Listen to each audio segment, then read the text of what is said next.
Good evening all of you. कैसे हैं आप सब। आज हम लोग मूल रूप से मुग़ल शैली के बारे में देखेंगे। और मुग़ल शैली में आप जानते हैं कि मुग़ल शैली की अगर बात होगी तो अकबर के द्वारा शुरू होता है, जबकि अगर मुग़ल वंश की बात होगी तो वहाँ पे बाबर राइट आंसर बनता है। तो इनसे जुड़े हुए चित्रकार बार बार पूछे जाते हैं कि किसके काल का कौन सा चित्रकार है। छोटा सा वीडियो होगा लेकिन बहुत काम का होगा, 1 से 2 प्रश्न आपको पक्का फंसा देगा, तो इसे नोट डाउन कर लेना। बेहजाद और शाह मुजफ्फर की अगर बात करते हैं किसके दरबारी चित्रकार रहे हैं, तो बेहजाद और शाह मुजफ्फर का संबंध जो है बाबर के समय से रहा है। बाबर के काल के अच्छे चितेरे माने जाते हैं। जबकि अगर हुमायूं की बात करते हैं तो बाबर का पुत्र होता है हुमायूं, और हुमायूं के दरबारी चित्रकारों में समार रहते हैं मीर सैयद अली और ख्वाजा अबू समद सिराजी। यही मीर सैयद अली और ख्वाजा अबू समद सिराजी हुमायूं और इसके पुत्र आते हैं। हुमायूं का पुत्र कौन होता है? अकबर, अनपढ़ राजा अकबर। तो अकबर और हुमायूं को मूल रूप से चित्रकारी सिखाने का काम ये दोनों करते हैं।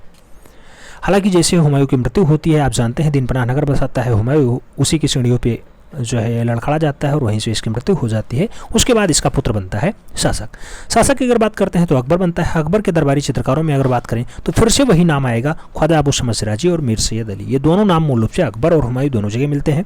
उसके बाद अगर बात होगी तो अकबर के दरबारी चित्रकारों में फारूक बेग भी रहा है, दसवंत भी रहा है, मुकुंद भी रहा है, वसावन भी रहा है, मिस्किन भी रहा है। ये बहुत खास नाम जो है मूल रूप से अकबर दरबारी चित्रकारों में रहे। नोट डाउन आप लोग कर लेना। हमें उम्मीद है कि आप लोग बहुत बेटर तैयारी के साथ रहे होंगे। आपको शॉर्ट वीडियोस पर डे कुछ ना कुछ मिलते रहेंगे, जिससे आपकी तैयारी बहुत बेटर हो सकेगी। दूसरा चैनल इसीलिए प्रमोट किया जा रहा है क्योंकि आप जानते हैं भविष्य में बहुत कुछ दिक्कतें होती रहती हैं। एक दिन मैं परेशान हुआ हूँ, बहुत ज़्यादा परेशान हुआ हूँ, तब जाके दूसरा चैनल 2.0 के नाम से चलेगा। अभी हालांकि ये रुद्रा LKO के नाम से चल रहा है।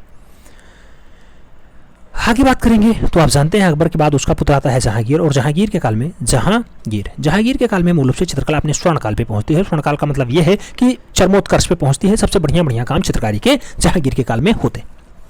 अगर जहांगीर के काल के चित्रकारों की बात करते हैं तो उसमें महिला चित्रकार भी आती हैं, साइफा बानो, रायना बानो और मूल रूप से रुकैम बानो। तो ये मूल रूप से तीनों महिला चित्रकार हैं, चित्रकारी करती हैं। उसके साथ साथ अकारिजा की बात होगी, उस्ताद मंसूर की बात होगी, मनोहर की बात होगी, फारूक बेग की बात होगी, मोहम्मद नादिर की बात होगी, अबुल हसन की बात होगी, बिशनदास शबीह की बात होगी, या फिर मिस्किन की बात होगी, मोहम्मद मुराद की बात होगी, माधव की बात होगी।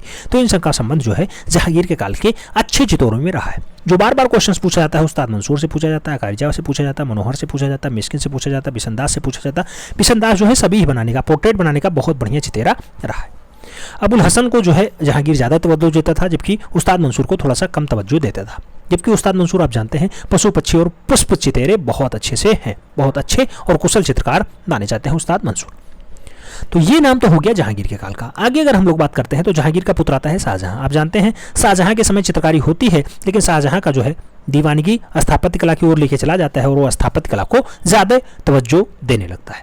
और शाहजहां का पुत्र आता है औरंगजेब, तो वो मूल रूप से चित्रकारों को बैन ही कर देता है। तो वहाँ से चित्रकारी बंद भी हो जाती है। वहाँ से फिर छोटे छोटे नगरों में चित्रकार भागना स्टार्ट करते हैं, और फिर छोटे छोटे नगरों में, छोटे छोटे कस्बों में मूल रूप से चित्रकारी पनपनी स्टार्ट हो जाती है। अगर शाहजहां की बात करते हैं तो शाहजहां के काल के अच्छे चित्रों में फ़कीरुल्लाह, होनहार, विचित्र, मुराद, गोवर्धन, समरकंदी, मीर हासिम, मोहम्मद, अनुपम चित्तर और हुनार के साथ साथ फतेह चंद्र जो है खास नाम है। शाहजहां के काल का सबसे अच्छा हिंदू चित्रा जो माना जाता है, होनहार को माना जाता है, बार बार ये क्वेश्चन पूछा जाता है, गोवर्धन माना जाता है, और मुराद और यहाँ का अच्छा चितेरा माना जाता है। मुराद, विचित्र, होनहार, गोवर्धन और समरकंदी से क्वेश्चंस बहुत बार बन चुके हैं, तो आपको नाम याद रखना होगा किसके चित्रकारी में है या किस काल के चितेरे हैं। तो मूल रूप से शाहजहां के काल में अच्छे चितेरे माने जाते हैं। तो अगर इतना नाम आप याद रखते हैं मुगल शैली से, अगर चित्रकारी से क्वेश्चंस बनेगा तो निश्चित रूप से आप कर ले जाएंगे। हमें उम्मीद है ये पसंद आया होगा तो लाइक कर देना, मित्रों के बीच शेयर कर देना और वीडियो सब्सक्राइब कर लेना। हमें उम्मीद है कि आप लोग चैनल सब्सक्राइब कर रहे होंगे। मिलते हैं शो में, तब तक के लिए जय हिंद।